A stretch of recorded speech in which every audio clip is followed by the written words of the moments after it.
Well, hey, in the shop today, I got my good buddy Jim Hespenheid from Paul's Chrome. How you doing, Jim? Very good, Dennis. Good to see you again. You brought the bright stuff again. Absolutely. Well, some bright, some not so bright. But well, you guys have been chroming now for quite some time.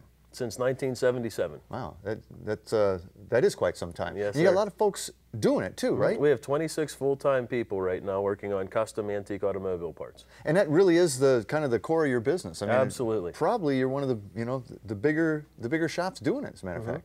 Well, of course, everybody thinks about chrome, they think about bumpers and stuff like that. But you chrome other stuff. I mean, we've talked in the past. We talked about chrome plastic. Yes. I mean, this thing should be about 10 pounds, and it's about 6 ounces. But that's chromed plastic.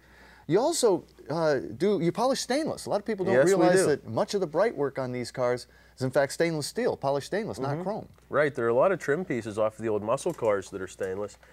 And this piece, for example, is taken to a high shine, and we can do a lot of repair work to stainless. All these little specks that you see on the back are all individual hammer marks. This thing was smashed in and taken back to the right shape by working it out on a steel table with a hammer, just like an old school blacksmith would do. And then once you got it smooth and silky, then sand it out lengthwise, to eliminate any waves in the metal, and then buff to a high shine.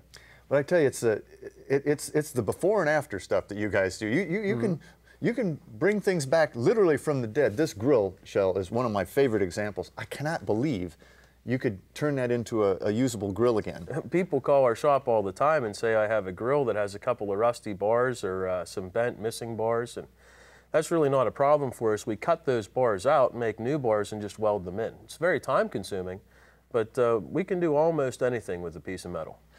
Yeah, that is proof that you can do anything with a piece of metal.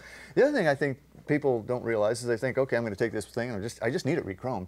But it's often really, really badly degraded. I mean, here's another, before and after. That's a really rough surface that you've got to get perfectly smooth first. Absolutely. And then it's a multi-stage process. It's not just chrome, it's actually copper, nickel, then chrome. And is this a work in process Absolutely, here? this is a work in process. And you can see how this is starting to get level and smooth on the front. The front was degraded just like the back. All these deep pits, this is an old piece of pot metal or zinc die cast.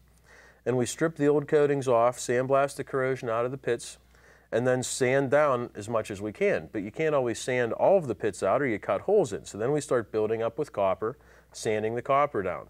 Do that over and over again until we have a perfect finish for the final copper, nickel, and chrome. And it has to be perfect. Absolutely. Or it won't be perfect at the end. Absolutely. Well, here's another. I mean, this is another pot metal example. I'm just blown away by this piece. I mean, this was again very badly pitted, very common. 50s, 40s cars are going to look like this, and you can go from here to here. Yes. Well, I also like, when I get a piece of chrome back from you, it actually fits back on the car. That's not always the case because that process causes like bolt holes and stuff to get smaller. Absolutely, and we try to do the best job that we can to make sure that the parts are going to fit whenever we're done with them.